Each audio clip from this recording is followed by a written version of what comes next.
আসসালামু আলাইকুম রহমতুল্লাহি ওয়া বারাকাতুহু। কেমন আছেন সবাই? আশা করি ভালো আছেন। আজকে বাণিজ্য মেলা থেকে একটি রুটি মেকার নিয়ে আসলাম।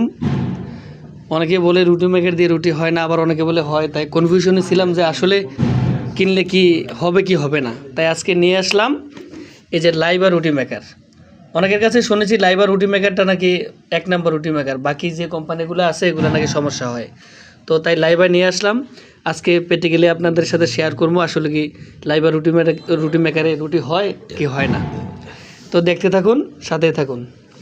এখানে আমি খামির করে নিয়েছি গরম পানি দিয়ে, আটা সিদ্ধ আটা যেটাকে বলে খামির করে নিয়েছি। শুনেছি এগুলোর নাকি কোনো সাইজ করা লাগে না, যেমনি দিলে এমনিই হয়ে যায়। তারপরও আমি হাতে যতটুকু দরকার এতটুকু করে নিয়েছি। এখন আপনাদের সাথে শেয়ার করবো আসলে কিভাবে কি হয়। আসুন তাহলে শুরু করা যাক।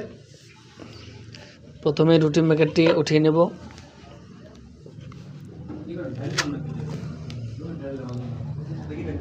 এই যে এখানে একটি আটার ডো দিয়ে দেব মিডল পয়েন্টে 4 আঙ্গুলের দিকে। এই যে ঢাকনাটা দিয়ে হালকা একটু প্রেস করে হ্যান্ডেলটা হালকা প্রেস করব। এই যে ছাড় দিয়ে যখন হাফ ইঞ্চির মতো বেরিয়ে যাবে তখন সম্ভবত রুটি হয়ে গেছে। দেখি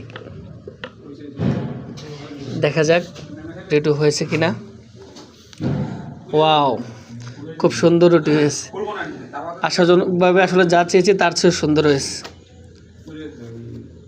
এই যে দেখুন কত গোল রুটি হয়েছে। এখন আমি এগুলা একটু ছিঁড়ে ছিঁড়ে দেই, দেখি কোনো সমস্যা হয় কি না। এভাবেই দেই, গোল না করে। আরেকবার ট্রাই করি।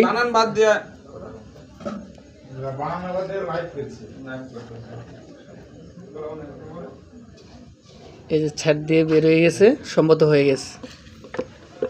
এখন আবার উঠিয়ে দেখব। ওয়াও, আসলে খুব সুন্দর হয়। অনেকে আসলে বলেছিল যে রুটি মেকার দিয়ে রুটি হয় না বা কীরকম হবে না একটা দ্বিধাদ্বন্দ্বের মধ্যে ছিলাম আর কি। আসলে যাক, আমি রুটি মেকারটা আনার পর থেকে চিন্তা করতেছিলাম আসলে ট্রাই করে দেখি হয় কি না। অনেক সুন্দর রুটি হয়েছে, এরকম হলেই হয়। তো আপনারা যারা রুটি মেকার নেবেন চেষ্টা করবেন এই লাইবা রুটি মেকারটা নেওয়ার জন্য। লাইবা রুটি মেকারটা আসলে খুব ভালো হয়েছে। ধন্যবাদ লাইবাকে। নিজে নিজে ট্রাই করি। ডোটা দিয়ে দিলাম, হালকা প্রেস করব, সম্ভবত রুটি হয়ে গেছে।